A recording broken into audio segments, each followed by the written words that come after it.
Hello and welcome friend, मैं हूं मुजफ्फर चौधरी और आप देख रहे हैं हमारा यूट्यूब चैनल परफेक्ट रिएक्शन। दोस्तों, एक बहुत ही स्पेशल वीडियो जो हमें हमारे जो देखने वाले हैं उन्होंने बोला था कि आप जो है मनमोहन सिंह के टॉपिक के ऊपर जो है वीडियो बनाएं, तो उनकी फरमाइश के ऊपर ये वीडियो हम बनाने जा रहे हैं। हमारे साथ इस वक्त मौजूद हैं जनाब दिव्य कुमार सर यूके से, और जुनेद भाई जो है भारत से। दोनों को बहुत ही वेलकम कहता हूँ। नमस्कार, अस्सलाम वालेकुम।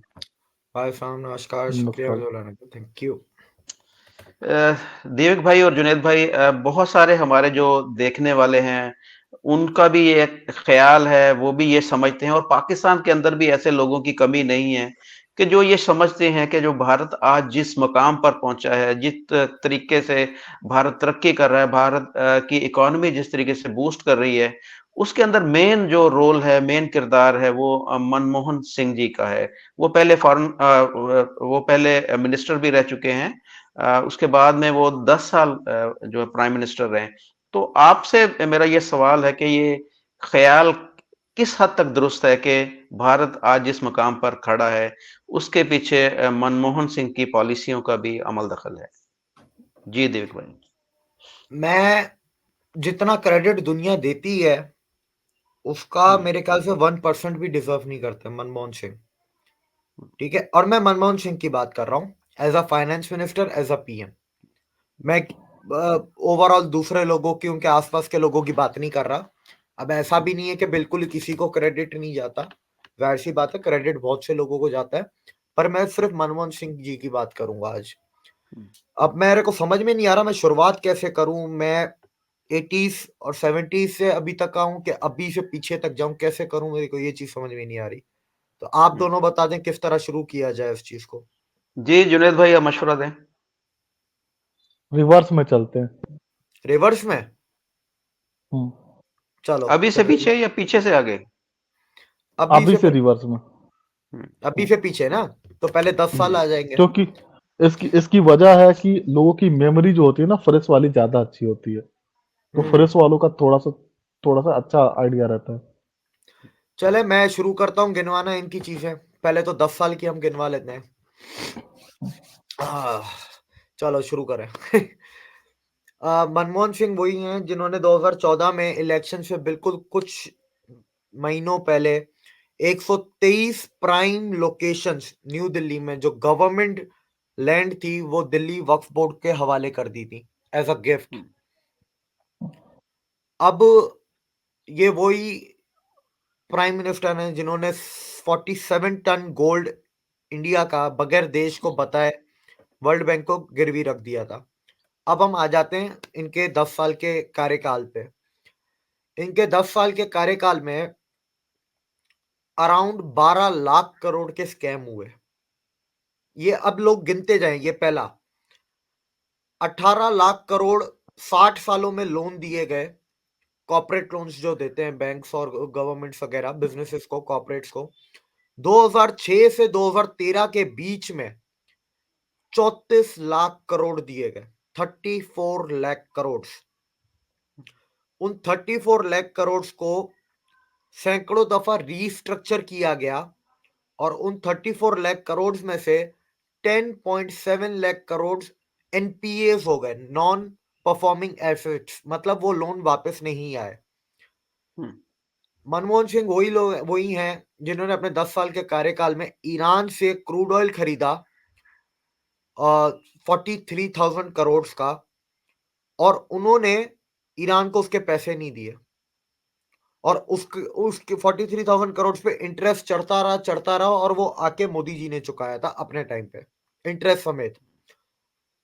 और ऐसा नहीं था कि इंडिया के पास पैसे नहीं थे, बट नहीं दिए। पता नहीं क्या सोच थी, क्या था उनका।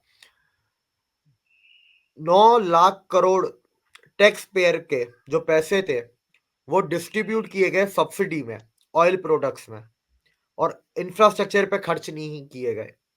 जो वोट बैंक पॉलिटिक्स होती है कि तेल सस्ता कर दो, पेट्रोल सस्ता कर दो, उसमें सब्सिडी में 9 लाख करोड़। ऑयल बॉन्ड्स इन्होंने लिए थे अपने टाइम पे, दुनिया के सबसे महंगे, 1,34,000 करोड़, 1,34,000 करोड़ के ऑयल बॉन्ड्स। और उनके ऊपर जो इंटरेस्ट था वो इंटरेस्ट था 70,000 करोड़ का। और ये टोटल जो आज के टाइम पे जो रकम बनती है, ये बनती है, अगर आप इंटरेस्ट को प्रिंसिपल अमाउंट को मिला दें, तो ये बनती है करीब 2,04,000 करोड़। और मैं ये बता दूं लोगों को कि पीएम मोदी की सरकार अभी तक ये ऑयल बॉन्ड्स के पैसे चुका रही है। 2025 में जाके ये पैसे खत्म होंगे, अभी तक चुकाए जा रहे हैं। मनरेगा जो स्कीम थी, उसके अंदर टेम्पररी वर्क 100 दिन का करवा के, और उसके अंदर जो मरे हुए लोगों को उसके अंदर इंक्लूड किया, आधे अधूरे 100 दिनों के काम करके जो मीडिया को दिखाया, ठीक है, जिसमें पैसे जाया हुए, सब कुछ हुआ, तो वो भी इन्हीं के टाइम पे आई थी स्कीम।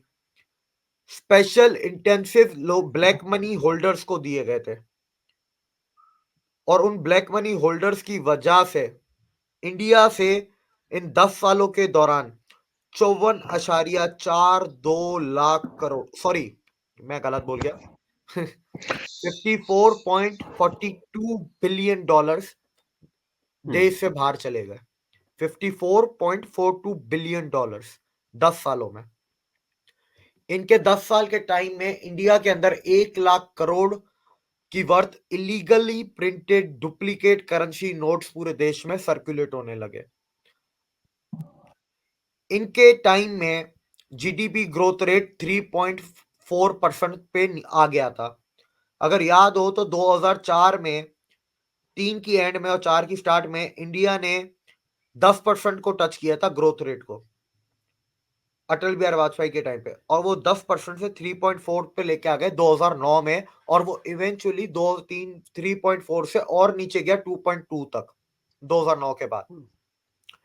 बजट डेफिसिट जो होता है या जीडीपी रेशो होता है, वो -3.4% था, जो बढ़ के 6.46% पे पहुंच गया इनके 10 साल के कार्यकाल में।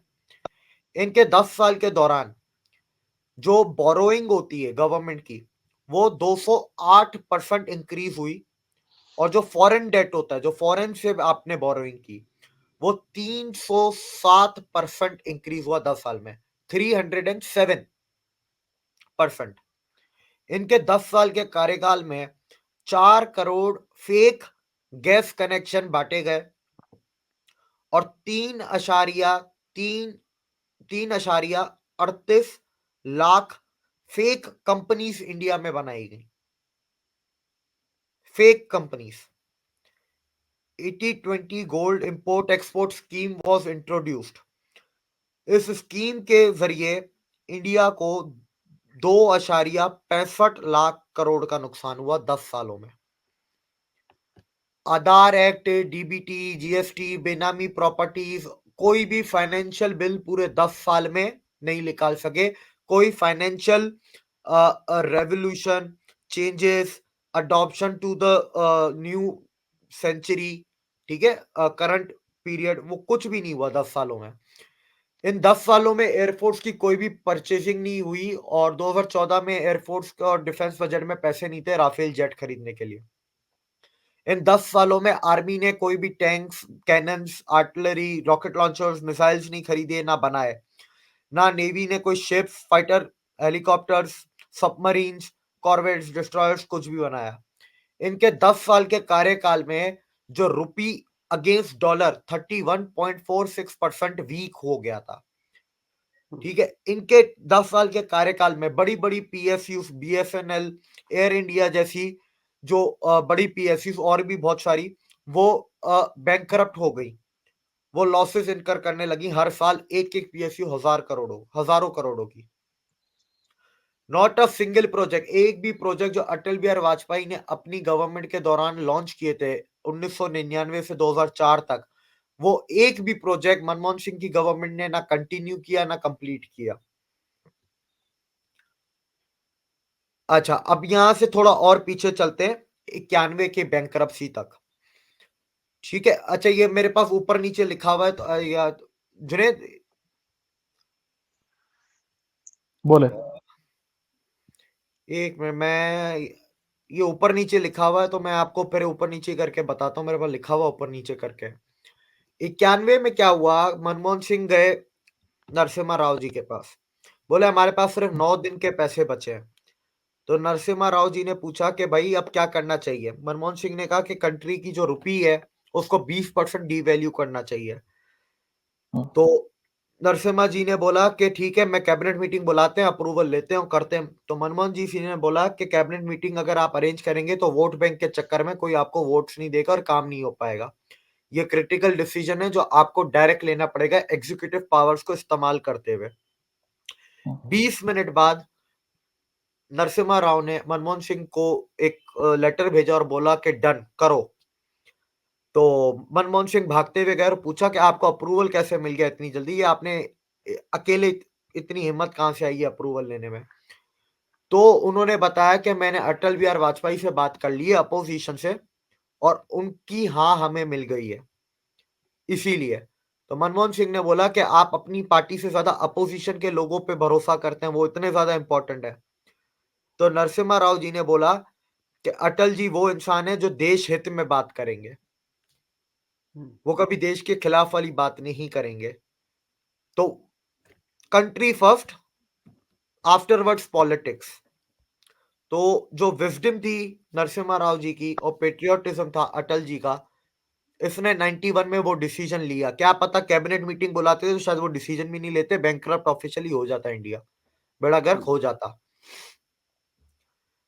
अच्छा, इसके अलावा अगर हम और कुछ चीजों के बारे में अगर बात करें तो जैसे इनके जैसे 2005 में सोनिया गांधी के प्रेशर में मनमोहन सिंह की गवर्नमेंट ने 93rd अमेंडमेंट कॉन्स्टिट्यूशन में किया। उस अमेंडमेंट के तहत government could take over the educational institute of Hindus but could not even touch the institutes belonging to SC, ST or minority institutions. और Sonia Gandhi biggest move to separate Dalits and Adivasis from Hinduism. और इसका मैं आपको बता देता हूं कि सोनिया गांधी इस हद तक चली गई थी, यहाँ पर लिंगायत्स को, वैष्णविट्स को और शेड्यूल ट्राइब्स वालों को, इन सबको एक सेपरेट रिलीजन का दर्जा देने वो चली गई थी। उन्होंने सोनिया गांधी और मनमोहन सिंह के टाइम पे राइट टू एजुकेशन एक्ट के अंडर इतनी सब्सिडियां बांटी क्रिश्चियन मिशनरी स्कूल्स को और मदरसों को कि उनके लिए एजुकेशन वो इंस्टीट्यूट्स चलाना बहुत ज्यादा आसान हो गया। जबकि एक ब्लैंकेट बैन लगा दिया कि हिंदूज अपने इंस्टीट्यूशंस को नहीं चला सकते, खोल सकते। और लिंगायत के साथ भी बहुत कुछ हुआ था। इवन कर्नाटका में अगर आप आज भी जाके ऑनलाइन अगर आप अपनी न्यूज आर्टिकल सर्च करेंगे आपको मिल जाएगा कि कर्नाटका में लिंगायत ने, साय देवोटी कम्युनिटीज ने, इन लोगों ने एक सेपरेट रिलीजन की डिमांड की थी। इसके अलावा जो कबीरपंथी हैं, नाथ सेक्ट है, वैष्णविज्म है, इन लोगों ने भी की थी। और इस सब के पीछे सोनिया गांधी, अहमद पटेल थे। और फेस कौन था? फेस था Manmohan Singh, the prime minister of India. इन्होंने किया था। 2007 में मनमोहन सिंह की गवर्नमेंट ने एफिडेविट कोर्ट में जमा किया था कि राम काल्पनिक है, ठीक है, रामायण जैसे कुछ भी नहीं होता। इन्हीं के टाइम पे, मनमोहन सिंह के टाइम पे ही राम सेतु समंदरम प्रोजेक्ट को वो दी गई थी परमिशन, जिसके तहत राम सेतु को तोड़ने चले थे थोरियम के ऊपर और मोनोजाइट के ऊपर स्मगलिंग और उसके ऊपर कब्जा और इंटरनेशनल कंपनीज और डीप स्टेट का। लेकिन धन्य हो जया ललिता जी का, जिनको वो गई कोर्ट में, उन्होंने केस दायर कराया और उसके खिलाफ, और ये सब बंद हो गया, कोर्ट ने बंद करवाया। और earlier the word terrorism was never used with Hindus. जी जुनेद भाई, आप कुछ कहना चाहते हैं? हाँ जुनेद। अच्छा, इसमें मैं एक और ऐड कर दूं कि जब जयललिता ये सारी कुछ कर रही थी तो हमारे एक हिंदू हार्ट के जो चैंपियन है, ठीक है, जो मोदी विराट जी को हिंदी, आजकल ट्विटर पे गाली विराट देते, विराट विराट, विराट हिंदी। हाँ, और वो कहते हैं कि सोनिया तो बार डांसर, इस तरह की बातें करते हैं। हाँ, वो ऐसे लोगों को जेल भिजवा दिया उन्होंने ताकि ऐसे काम ना हो, क्योंकि जो वेस्ट का एजेंडा फेल हो रहा था। मैं उस बंदे का नाम भी लूंगा आने वाली कुछ वीडियोस में। उसके ऊपर विकीलीक्स, सीआईए की आर्काइव के हम तस्वीरें भी दिखाएंगे, डॉक्यूमेंट्स भी दिखाएंगे उस बंदे का। उस बंदे के ऊपर हम आपको इंडिया के न्यूज आर्टिकल्स भी दिखाएंगे, जस्टिस रंजन गोगोई का स्टेटमेंट भी दिखाएंगे, जया ललिता का भी स्टेटमेंट दिखाएंगे, अटल बिहारी वाजपेयी की गवर्नमेंट किस तरह उस बंदे ने गिराई थी वो भी हम आपको वो दिखाएंगे। और उस बंदे की वजह से जिस राम मंदिर का फैसला 94 95 में आ जाता, वो जाके 2020 में जाके कोर्ट से आया। हम उसकी हर एक चीज दिखाएंगे आप लोगों को। सॉरी, 2019 में आया या 20 में, एक तो ये बड़ा कंफ्यूजन है मेरे को डेटें। और यही मनमोहन सिंह के टाइम पे समझौता ब्लास्ट हुए थे, मालेगांव ब्लास्ट हुए थे, ठीक है। बेसिकली अगर जर्मन जिन लोगों, बेकरी, अमरनाथ, उसके अलावा पुणे चिन्ना स्वामी स्टेडियम हो गए, ठीक है बिल्कुल। ना। और हिंदू टेररिज्म वर्ड इस्तेमाल करने वाले सोनिया गांधी और अहमद पटेल का था। और अगर आप लोग आजकल तो बातें सारी पब्लिक में आ गई हैं, उस टाइम पे तो कुछ भी नहीं था। आजकल अगर आप इंटरव्यूज जाके पढ़ें, अगर आप लोग चाहते हैं हम नाम लें तो नाम ले लेता हूं मैं। आप कर्नल पुरोहित की बीवी के इंटरव्यू सुने, कर्नल हनी बख्शी के इंटरव्यू सुने, ठीक है। तो उन्होंने सारी हकीकत बता दी है। ये बेसिकली जो ब्लास्ट हुए थे ये सारा कवर अप था, जो इलीगल प्रिंटिंग होती थी करेंसीज की देश के अंदर, under the safety and security provided by Sharad Pawar. ये भी आप लोगों को बता दूं मैं। और वो किस तरह हुई है हम एक दिन वो भी बताएंगे पूरे तरीके से, कि किस तरह महाराष्ट्र में ये सारा काम चलता रहा और वो किस तरह फैला हुआ था। और जिसको अगर नहीं है तो वो जाके कर्नल पुरोहित के इंटरव्यू, कर्नल हनी बख्शी के इंटरव्यूज देख ले जाके। अगर इसके अंदर जाए तो सचार कमेटी जो बनाई गई थी, इंडियन आर्मी के अंदर एक डिवाइड क्रिएट करने की कोशिश की रिलीजन और कास्ट के बेसिस के ऊपर। गवर्नमेंट ने चर्चेस को हेल्प की, दुनिया भर से मिशनरी जितने भी आपके एनजीओ थी उनको बुलाया। जो गवर्नमेंट फंडेड चर्चेस थे उनको टैक्स पेयर के पैसों से गवर्नमेंट चर्चेस को फंड करती थी। एक आरटीआई फाइल की गई थी जहां पर रिवील हुआ था कि कर्नाटका में जब सिद्धिरमैया की गवर्नमेंट थी तो इन्होंने पता नहीं कितने 100 करोड़ चर्चेस को बांटे थे कर्नाटका गवर्नमेंट बजट में से। 2004 में शंकराचार्य जयेंद्र सरस्वती, ठीक है, उनको दिवाली की रात अरेस्ट करना, जो जया ललिता के साथ काम करते थे। प्रणब मुखर्जी को जलील करना, प्रणब मुखर्जी के ऑफिस में बग्स लगाना, माइक्स लगाना, ठीक है। इसके अलावा अगर object to the prayer of Kendriya Vidyalaya, ठीक है, अस्तोमा सदाग में, ठीक है, इसके ऊपर कोर्ट में केसेस फाइल हुए। केंद्रीय विद्यालय स्कूल्स जो आरएसएस के हैं, 34,000 स्कूल्स पूरे इंडिया में। दूरदर्शन का जो लोगो था सत्यम शिवम सुंदरम, वो भी मनमोहन सिंह की गवर्नमेंट ने ही हटाया था, ठीक है। और कहना तो नहीं चाहिए, ठीक है, लेकिन हकीकत की बात कर रहा हूँ। हकीकत में मतलब लॉजिकली मैं बात कर रहा हूँ, मैं कोई साइंटिफिकली या बायोलॉजिकली बात नहीं कर रहा।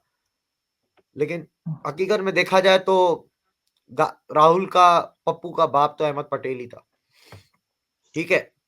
और अहमद पटेल का भी मैं अभी बताता हूँ थोड़ी देर में। मैं थोड़ा सीपीआई इन्फ्लेशन भी बता देता हूँ इंडिया की क्या क्या रही। सीपीआई इन्फ्लेशन आपकी, चले इंदिरा गांधी से, जवाहरलाल नेहरू से शुरू करते हैं। तो नेहरू के टाइम का डेटा ही सही अवेलेबल नहीं है क्योंकि वो बहुत बिजी थे, रंगीन मिजाज के थे। इंदिरा गांधी के 15 साल 8.46%, राजीव गांधी के 5 साल 7.91%, नरसिम्हा राव के 5 साल 10.49%, ये एवरेज है। अटल बिहारी वाजपेयी के 6 साल 5.63%, मनमोहन सिंह जी के 10 साल 8.36%, और मनमोहन सिंह के बाद मोदी जी के 9 साल 4.91%। जब 2014 में इलेक्शन हुए, मनमोहन सिंह की गवर्नमेंट उतरी, उस वक्त बीबीसी ने कहा था इंडिया फ्रेजाइल 5 इकोनॉमीज में आता है। आज इंडिया दुनिया की फास्टेस्ट ग्रोइंग इकोनॉमीज में से है, ठीक है। और अभी तो और भी बहुत से सर चट्टे कहते हैं, अभी तो इतना जी। कुछ है कि क्या क्या बंदा बताए। ये तो बड़ी लंबी लिस्ट आपने बता दी, तो जुनैद भाई से भी पूछ लेते हैं कि वो इसके ऊपर कुछ अपनी राय देना चाहें। जी मैं दूसरी चीजें खोलूं, तब मेरे तक जुनेद आप बताएं। मेरे सारे पॉइंट्स आपने खा लिए, तो मैं कुछ नया ही बताने की कोशिश करूंगा। आपको आपको याद होगा 2008 में कश्मीर में प्रोटेस्ट का सिलसिला शुरू हुआ था, ठीक है। और as a weak prime minister इन्होंने उसको रोकने के लिए कुछ किया नहीं था। और 2008 में प्रोटेस्ट का जो सिलसिला शुरू हुआ था कश्मीर में, उसने वहां की लोकल इकोनॉमी को हमेशा के लिए खत्म कर दिया। और जो लोकल इकोनॉमी तबाह हुई, तो एक न्यू वेव ऑफ टेररिज्म की शुरुआत हो गई थी 2008 के बाद से ही। फिर 2008 का ही वो टाइम था जब ओबामा ने बोला था कि मनमोहन सिंह चाहते तो वो रिटेलिएट बैक कर सकते थे पुलवामा को लेकर, उन्होंने अपने बुक में लिखा। लेकिन उन्होंने जो नो स्ट्राइक करने की जो पॉलिसी अपनाई थी, वो भारत पे भारी पड़ी। और उसके बाद भी काफी सारे भारत पे अटैक होने लगे थे। उसके अलावा उनकी एक पॉलिसी थी जिसको वो बोलते थे पीस एट एनी कॉस्ट, ठीक है ना। उनकी पॉलिसी थी, वो खुद बड़े शान से बोलते थे, फॉरेन पॉलिसी का उनका पार्ट था। वो पीस एट ओनली कॉस्ट जो था, वो कॉस्ट किसी और को नहीं, हमें को एक्सपेंसिव पड़ता था। हाँ, और पीस भी नहीं होता था। इसके अलावा डिप्लोमेटिक भी काफी सारे ब्लंडर्स कर गए 2008 के बाद से। जरदारी थे ना शायद, आसिफ अली जरदारी आपके प्राइम मिनिस्टर 2008-9 में। हाँ, और मियाँ साहब प्रेसिडेंट थे, अपोजिशन में थे। प्रेसिडेंट थे प्रेसिडेंट थे 2000। जरदारी। और आपके प्राइम मिनिस्टर कौन थे उस वक्त? I forgot his name. Gilani, Yusuf Raza Gilani. Yusuf Gilani, Raza Gilani. Yes yes yes yes yes. 2009 में शर्मल शेख जो इजिप्ट में है, वहां पे समिट हुआ था। और उस समिट में दोनों देशों के प्राइम मिनिस्टर मिल रहे थे, मनमोहन सिंह और गिलानी। और वहां पे मतलब वो बहुत हाइप थी उस मीट की। और अगर एक्सीडेंटल प्राइम मिनिस्टर, अगर आप मूवी देखें, उसमें भी उसके बारे में एक छोटा सा पार्ट दिया गया है, ठीक है। और उसको बड़े सॉफ्टली डाइल्यूट कर दिया उन्होंने हालांकि मूवी में। लेकिन फैक्ट ऑफ द मैटर ये है कि सरमल शेख में जाके जब दोनों प्राइम मिनिस्टर मिले, और 2008 पार्लियामेंट अटैक के बाद से दोनों प्राइम मिनिस्टर मिल रहे थे, तो उसमें तय होना था, कई चीजें डिस्कस होनी थी। लेकिन हुआ उल्टा क्या कि जो उसके जो ज्वाइंट जो जो क्या बोलते हैं, रिपोर्ट्स आती है ना, जो एमओएम टाइप का, तो जी। उसमें निकल के आ गया डिक्लेरेशन। कि भारत ने एक्सेप्ट, हाँ, डिक्लेरेशन, जॉइंट डिक्लेरेशन में भारत ने एक्सेप्ट कर लिया कि हम बलूचिस्तान में इंटरफेरेंस करते हैं, और आप भी हमारे यहाँ इंटरफेरेंस करते हैं, और हम एक दूसरे के खिलाफ इंटरफेरेंस नहीं करेंगे। और इतना बड़ा डिप्लोमेटिक ब्लंडर किया हमने। हमारे ऊपर पता नहीं कौन सा दबाव था, लेकिन दबाव तो नहीं होगा, लेकिन फिर भी हमने पता नहीं कौन से नशे में आके भारत के प्राइम मिनिस्टर ने एक्सेप्ट कर लिया कि हम बलूचिस्तान में इंटरफेरेंस करते हैं। जबकि फैक्ट ऑफ द मैटर है कि हमने आज तक बलूचिस्तान में पेंसिल भी नहीं दिया। तो इस तरह से बहुत सारे ब्लंडर्स उनके थे। मुझे अब सिर्फ दो चीजें बची है मेरे पास मनमोहन सिंह जी की, तो मैं उनको वो बता, मैं पॉलिटिकली कम, उनकी इकोनॉमिकली, क्योंकि उनको ग्रेट इकोनॉमिस्ट कहा जाता है ना। जी। इंडिया में 4 बहुत बड़ी बैंकें हैं जो आज दुनिया में भी, एक बैंक तो उसमें से दुनिया के भी टॉप 5 में पहुंच गई है। वो 4 बड़ी बैंकों का नाम है ICICI bank, HDFC bank, IDBI और एक्सिस बैंक। ये चारों की चारों सर पहले गवर्नमेंट बैंक्स और गवर्नमेंट इंस्टीट्यूशंस हुआ करते थे, ठीक है। आईसीआईसी बैंक का जो पूरा नाम था industrial credit and investment corporation of India. ये मनमोहन सिंह जी ने एक ही झटके में इसको प्राइवेटाइज कर दिया, ठीक है। और इस बैंक का काम होता था बड़ी बड़ी कंपनियों को, कॉर्पोरेट्स को लोन देना, इंडस्ट्रीज को, और बिना किसी वजह। ऐसा नहीं कि ये लॉसेस में थी, वो दुनिया की गवर्नमेंट्स प्राइवेटाइजेशन करती हैं लॉस मेकिंग पीएसयूज का, ये जब प्रॉफिटेबल थी तब जाके इनको प्राइवेटाइज किया गया। एचडीएफसी बैंक का फुल नाम है housing development finance corporation of India, ये नाम था पहले, ठीक है। इसका काम था कि सर ये इंडिया के मिडिल क्लास लोगों को बड़े सस्ते इंटरेस्ट रेट्स पे, चीप इंटरेस्ट पे होम लोन्स देते थे घरों के लिए। तो नरसिम्हा राव के गवर्नमेंट के टाइम पे मनमोहन सिंह ने इसको भी प्राइवेटाइज करवा दिया। अच्छा, इसके अलावा अगर हम देखें industrial development bank of India, IDBI जो बैंक थी, ये 1964 में स्टैब्लिश हुई थी और 1964 में एक पार्लियामेंट में एक्ट आया था, और उस एक्ट का मतलब था कि आपको क्रेडिट प्रोवाइड करना है, फाइनेंशियल फैसिलिटीज प्रोवाइड करनी है इंडियन इंडस्ट्रीज को। तो बहुत सारी जो आज नेशनल इंस्टीट्यूशंस हैं, कहीं ना कहीं उनके जो रूट्स हैं वो आईडीबीआई पे जाके जुड़ते हैं। अगर जैसे एसआईडीबीआई हो गया, इंडिया एग्जिम बैंक हो गया, national stock exchange of India हो गया, या नेशनल सिक्योरिटीज डिपॉजिटरी लिमिटेड हो गई, ठीक है, इन सबकी हिस्ट्री कहीं ना कहीं जाके आईडीबीआई पे बनती है।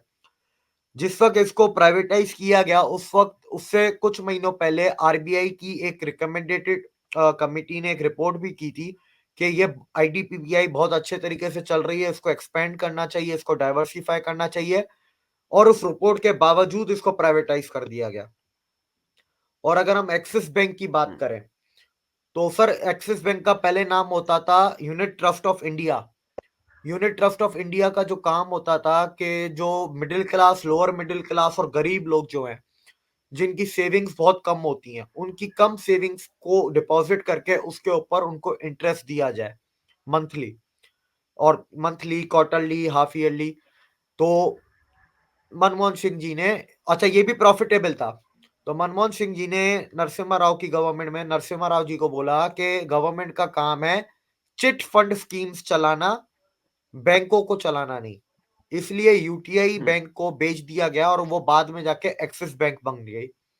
और आखिरी चीज सर जो मैं बताना चाहूंगा, लोग कहते हैं ना 91 में इंडिया बैंकरप्सी पे पहुंच गया, उसकी बहुत सारी वजहें हैं, पर मैं मनमोहन सिंह की आज हम बात करें तो मैं मनमोहन सिंह का बता देता हूं।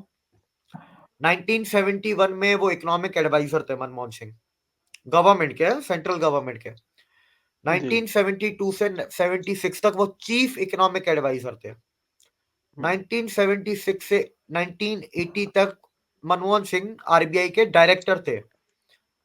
1982 से 1985 तक मनमोहन सिंह आरबीआई के गवर्नर थे। 1985 से 1987 तक डेप्यूटी चेयरपर्सन थे प्लानिंग कमीशन ऑफ इंडिया के। तो सारा फाइनेंस का काम कहीं ना कहीं इनके थ्रू ही निकला, इनके, और ये बड़ी उसमें पावरफुल पोजीशंस पे थे, तो कहीं ना कहीं डुबाने में इनका भी तो हाथ रहा ना।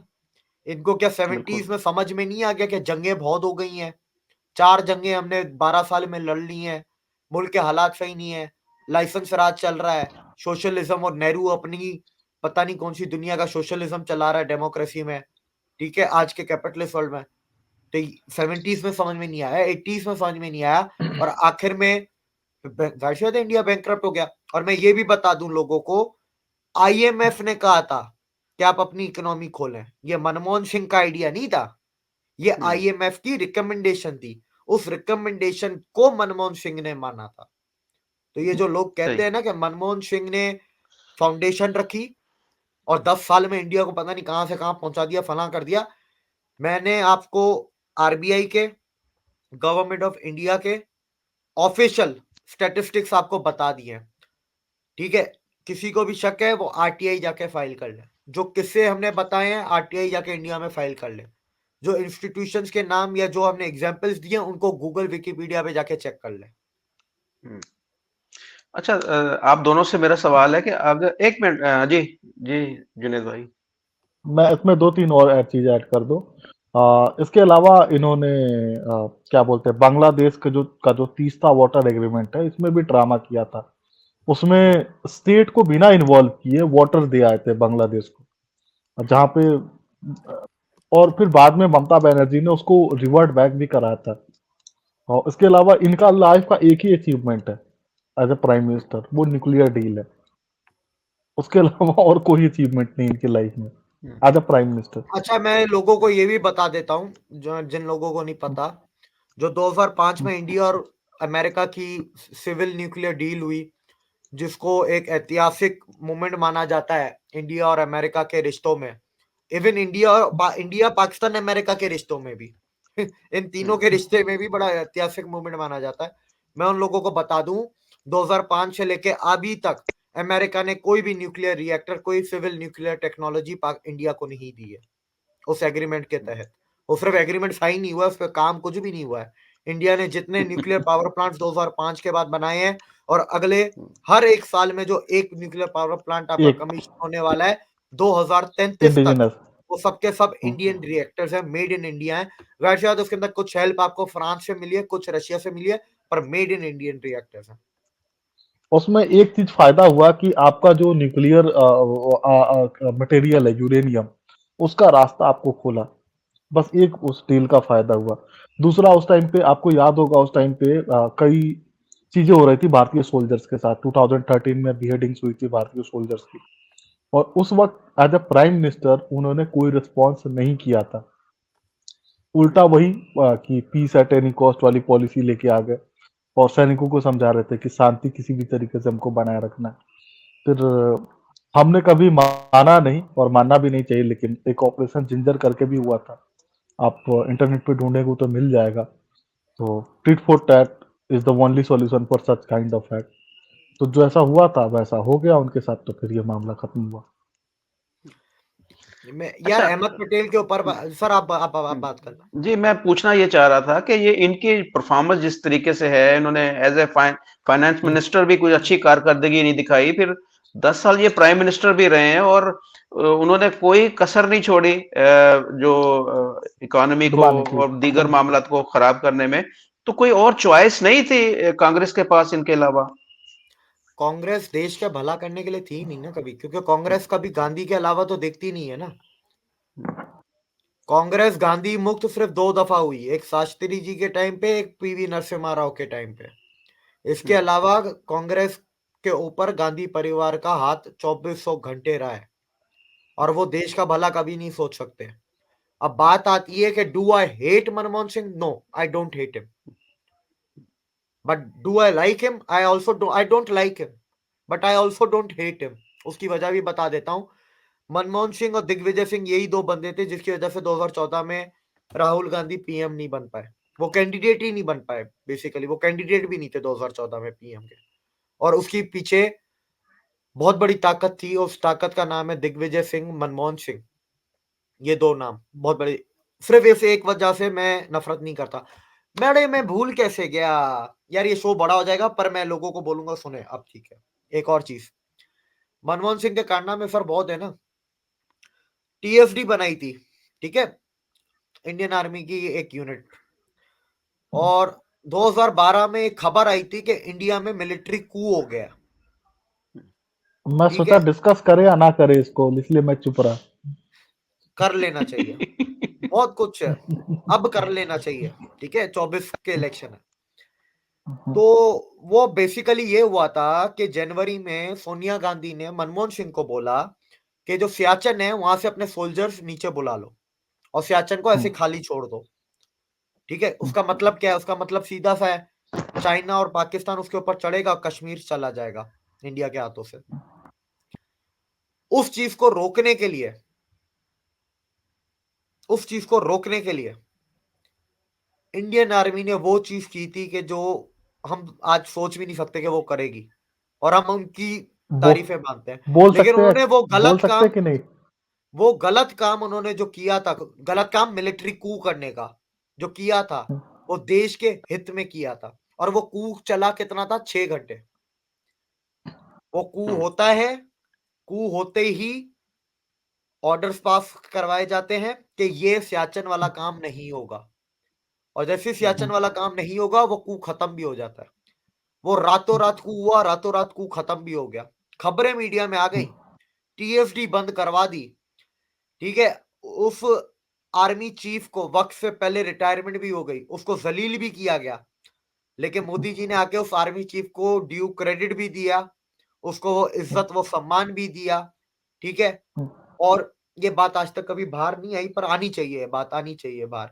और लोगों को पता है कौन है आर्मी चीफ, मैं नाम नहीं ले रहा, जिनको नहीं पता वो थोड़ी मेहनत करके ढूंढ ले, हर चीज हम नहीं बताएंगे। और जितना हमने बताया वो सिर्फ 10% है। अब 90% जो कहानी है वो जब हाँ, मैंने बहुत, सामने आएगी असल तो में पूरी। वीडियो बहुत लंबी हो गई है, तो मैंने बड़ा शॉर्ट में बता दिया, मैंने ज्यादा डिटेल में गया नहीं हूँ, और कुछ चीजें नहीं बताई जाए तो बेहतर ही है। जी, तो बहुत शुक्रिया। कोई इशारों और को जरा जुनेद भाई समझो। एंड पे आप बात करना चाहें? इशारों को जरा समझो, राज को राज रहने दो।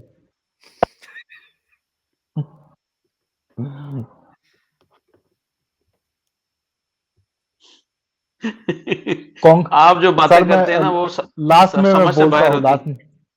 लास्ट में मैं बोलता हूँ सर, देखिए किसी भी गवर्नमेंट का जो नेचर होता है ना, ट्रांसपेरेंसी एक नेचर होता है गवर्नमेंट का, और मिलिट्री का नेचर होता है ओपेकनेस। लेकिन कांग्रेस ये राज स्पेशली जो आज जब मनमोहन सिंह प्राइम मिनिस्टर थे, उस टाइम में ये रिवर्स था, गवर्नमेंट में ट्रांसपेरेंसी नहीं थी, ओपेकनेस थी, और मिलिट्री में पूरी की पूरी ट्रांसपेरेंसी थी। मिलिट्री की सारी खबरें लीक हो जाती थी। इवन जो प्लेन हम बनाते थे वो उसके पूरे डॉक्यूमेंट्स लीक हो जाते थे।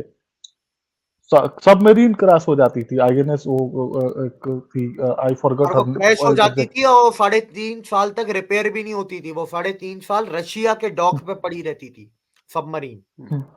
ठीक है, 18 सैनिक मारे गए थे एक सबमरीन क्रैश में, आप ये इंडियन आर्मी रिमेंबर। को तोड़ने की कोशिश की थी सोनिया गांधी ने। उसने कहा था कि तुम बताओ तुम्हारी आर्मी में कितने हिंदू, सिख, क्रिश्चियन, मुसलमान, और फिर उसके अंदर कास्ट के अंदर बताओ कितने लोग हैं। तो इंडियन आर्मी ने जवाब दिया था, ये इंडिया की आर्मी है, तुम्हारे बाप की आर्मी नहीं। तो ये मैंने इन्होंने थोड़ा पूरी कोशिश ये की मैंने थी। थोड़ा एग्जैगरेट करके बोल दिया है। ठीक है, एग्जैक्टली ऐसे नहीं बोला था, प्यार से बोला था। हाँ, उन्होंने कोशिश बहुत की कि आर्मी में ट्रांसपेरेंसी आए, चीजें सबको पता हो, जो कि नेचर नहीं होता आर्मी का। अब मतलब अगर यही बता दिए तो और क्या बचा बताने को, कि आपके ट्रूप्स कहाँ डिप्लॉयड है, ये भी बता दो पब्लिकली, रोज पेपर में छापो कि आज 150 जवान गलवान में है, 300 जवान इधर है, 300 500 उधर है। ये ट्रांसपेरेंसी हम लीक थोड़े करते फिरेंगे। लेकिन ये हो रहा था कांग्रेस एरा में। इवन कुछ लोग थे जो मुंबई अटैक में शामिल थे, उन्हें मारने की पूरी तैयारी हो चुकी थी। लास्ट मोमेंट पे वो सारा इंफॉर्मेशन कॉल इंटरसेप्ट इन्होंने हैंडओवर कर दिया था तू एक कुछ ज्यादा ही फॉरेन बता इंटेलिजेंस। रहा है, अब तू अपना थोड़ा ब्रेक लगा। इतना हाँ, भी नहीं बता। तो ठीक है। चले, बहुत शुक्रिया। बहुत हमने सोचा था कि आज दो टॉपिक करेंगे, एक ये था और साथ में एक और टॉपिक था, लेकिन मनमोहन सिंह की खबरें ही आपने इतनी ज्यादा बताई हैं कि टाइम का पता ही नहीं चला। अभी भी आप कह रहे हैं कि कुछ बातें ऐसी हैं कि जो अब आप बता नहीं सकते या आप बताना नहीं चाहते। तो ये देखें, ये हर मुल्क के अंदर इस तरह के लोग होते हैं। हम ऑफ द रिकॉर्ड पहले बात कर रहे थे, तो हम मनमोहन सिंह को कंपेयर कर रहे थे पाकिस्तानी जो पॉलिटिशियन है इमरान खान के साथ, के इमरान खान ने भी सेम काम वही पाकिस्तान के साथ किया। लेकिन पाकिस्तानी वहां पर भी देखें, यहाँ पर भी आपने जैसे बोला कि कुछ ताकतें ऐसी हैं कि जो मुल्क के मफाद की खातिर कोई भी पॉलिटिशियन जाते हैं तो वो रोकती हैं। तो पाकिस्तान के अंदर भी वही काम हुआ था कि 3.5 साल के बाद उनको हटा दिया गया। और मैं जैसे आपने, मैं इतना ज्यादा तो नहीं जानता इंडियन पॉलिटिक्स के ऊपर, लेकिन मैं यहाँ पर यह समझता हूँ कि जो मनमोहन सिंह थे वो उनकी नीयत पे शक नहीं किया जा सकता। वो एक कैपेबल नहीं थे, नाअहल थे, ये समझे कि वो उनके अंदर इतनी अहलियत नहीं थी कि वो सारी चीजों और को अच्छे तरीके से मैनेज कर ये सकते। हमें भी पता है कि ये सारा हम्म। इंटेंशनली नहीं था। इसके पीछे सोनिया गांधी थी, कोई ना कोई हम्म। पॉलिटिकल प्रेशर था। मनमोहन सिंह हम्म। खुद बड़े एक वो पब्लिक लीडर नहीं थे, पब्लिक लीडर जिसे कहा जाता है। ठीक है, तो हमें भी पता है कि पीछे जी। अहमद पटेल था, सोनिया गांधी हम्म। थी, दूसरे लोग थे। इटालियन माफिया बोलना है या वेटिकन, वेटिकन बोलना है, इटालियन नहीं बोलना चाहिए, वेटिकन, दोनों में फर्क है। ठीक है, डीप स्टेट थी। हम्म। तो इसीलिए हम नफरत नहीं करते मनमोहन सिंह से, जी। और इसीलिए चलिए, आज भी पूरा नाम लेके हम फिर भी आदर से बोलते हैं मनमोहन सिंह जी। ठीक है, बिल्कुल। बिल्कुल जी। नहीं तो सोनिया गांधी को हम सोनिया ही डॉक्टर बोलते सिंह जी, डॉक्टर सिंह जी जी। बोल लेते हैं पूरे टाइम में। जी, बिल्कुल, बिल्कुल। हैं। और लोग अभी भी बड़ी रिस्पेक्ट करते हैं उनकी कि वो बड़े ही पढ़े लिखे हैं और बड़े बड़े ही इंटेलेक्चुअल हैं, इसकी कदर करते हैं सारे। चलिए, बहुत शुक्रिया सर आपका, आपके इंडिविजुअली कीमती वक्त है। इंडिविजुअली जी। इंडिविजुअली उन पे कोई करप्शन के केसेस नहीं है। आप जी। हम सबको मानना चाहिए इस बात को। जी। Thank you. थैंक यू जी, थैंक यू लेकिन वेरी मच। मोदी जी ने उनके बारे में बोला था रेन कोट पहन के नहाते हैं, वो बात सही है। चले, आज लंबा हो गया, शुक्रिया।